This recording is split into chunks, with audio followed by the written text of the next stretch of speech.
you've just been spooked by a very special Halloween episode. Is that spooky? It's a news dump. Pretty spooky. It's a news dump episode. And if you managed to survive that spook that Yeah. we just did, well, the spooking isn't over yet. No. Because get ready for the scariest Halloween video of all time. Coming to us from a very unlikely source. The Today Show. Yeah, this is so bad. This is so bad. So, in perhaps what is probably the most misguided thing we've ever seen on broadcast television, the hosts of the Today Show decided to celebrate Halloween and simultaneously promote the upcoming Peanuts movie by dressing up as the characters from the classic comic strip and just ruining everyone's childhood forever. The segment opens on Willie Geist as Schroeder. Not exactly terrible, but it is always a bit unsettling seeing adults dress up as very young children. Look like Will Sasso. Whatever, I mean, he, of all people, dodged a fucking bullet here, because once we get to see Carson Daly as Linus and Savannah Guthrie as Sally, the horror really begins. I would watch this entire horror movie, like, front to back. Peanuts. What the hell is going on Carson Daly's forehead? His hair looks like a bunch of dead earthworms. His head and ears are huge and terrifying, and he's got no eyebrows. And again, they're both grown-ass adults dressed up as 8-year-old cartoon children. That's never not creepy. Yeah. But that's nothing compared to grown-ass adults dressed as cartoon animals, as Hoda and Kathy Lee here prove with absolute certainty as Snoopy and Woodstock, who will be in all of our nightmares for years to come. It's one of the most intense horror scenes I've ever seen. When they're like acting like they're flying on top of the thing, it was shocking. Shocking. Scarier than the Babadook, I would say. Oh, way worse. Yeah. They then move on to Al Roker as Charlie Brown and Matt Lauer as Lucy. And at this point, we have to wonder if they're intentionally just trolling us, or if the makeup artist had 5 minutes to put this all together.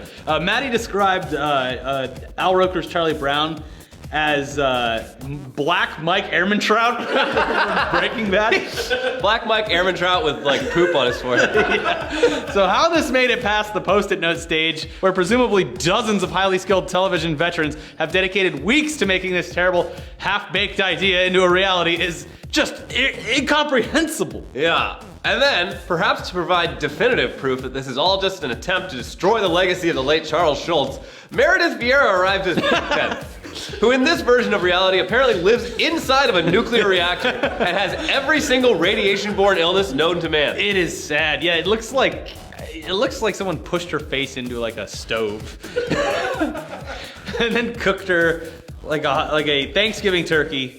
I hope they make up blown-up versions of all of these characters, them as these characters, but blown-up versions for the Macy's Thanksgiving Day Parade. Yeah. Fly giant Al Roker Charlie Brown down 34th Street. That would be great.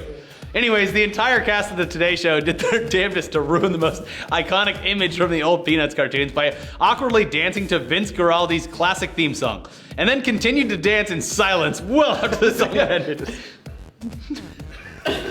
Isn't this great? We're all having fun. I mean, this is honestly amazing. Yeah. We're obviously not the Today Show, but still, every few months, we get approached by brands and properties to do what are called brand integrations to help promote their products. We'll often toss around ideas and try to figure out a way to do that doesn't make us look stupid and also doesn't make the brand look stupid. Yeah, some recent examples. Remember that time that we sprayed our faces with the silver stuff to promote Mad Max Fury Road?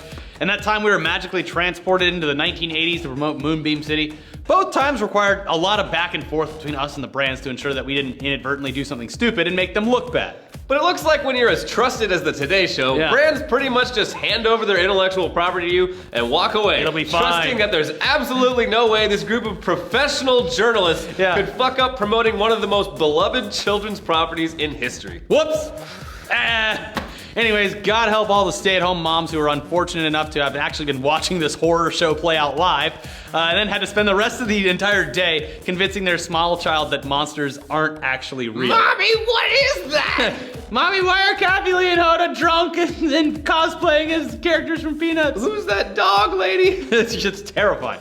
It's terrifying. Well, anyway, moving on to things that are actually intended to be scary. Ash vs. Evil Dead premieres tonight on Starz, and earlier this week they released a clip showing the first 4 minutes of the show. And if you're a fan of the old Evil Dead movies, particularly Army of Darkness, when they all decided, fuck it, let's just go straight up horror comedy with this thing, then you'll probably love this. Ash is the same as he ever was. He's just older and fatter. A little wider. The show opens up with him putting on a corset to hide his gut, and then driving to a local bar where he lies to a woman about how he lost his hand, saying that it's the 30th anniversary of the day that he saved a little boy from being hit by a train.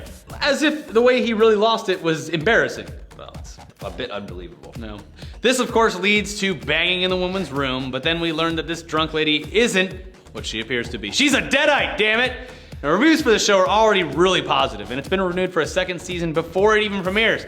So if for some reason you're home tonight and also happen to have Stars, definitely give it a watch. Yeah, I'm gonna check it out. Yeah, it should be good. On VOD. Yes.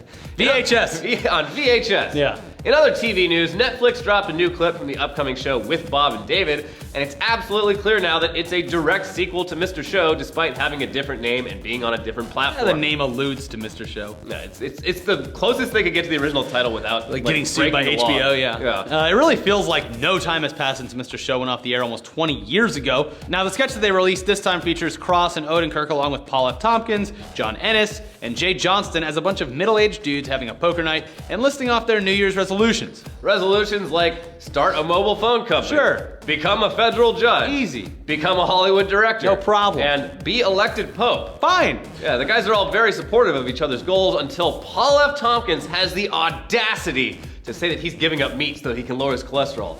Be realistic, Paul. You love pepperoni. Yeah, it'll last 2 seconds. God. Anyways, With Bob and David premieres November 13th on Netflix, and we couldn't be more stoked. But you know what's great? November for Netflix is looking incredible. Oh, it's Between gonna be Jessica real Jones, nice. and there's another one that I'm... Aziz's show. Master of None looks fantastic. Yeah, there you go. So it's a good month for Netflix. Getting all those shows on there in time for you to have a bunch of time off from work with Thanksgiving and Christmas. But we have some sad news. Of course, ESPN inexplicably and unexpectedly shut down Grantland yesterday, which has left a whole ton of people on the internet, I mean, pissed off, but also very confused. Yeah, so background. Grantland was a sports news and pop culture website started by Bill Simmons back in 2011.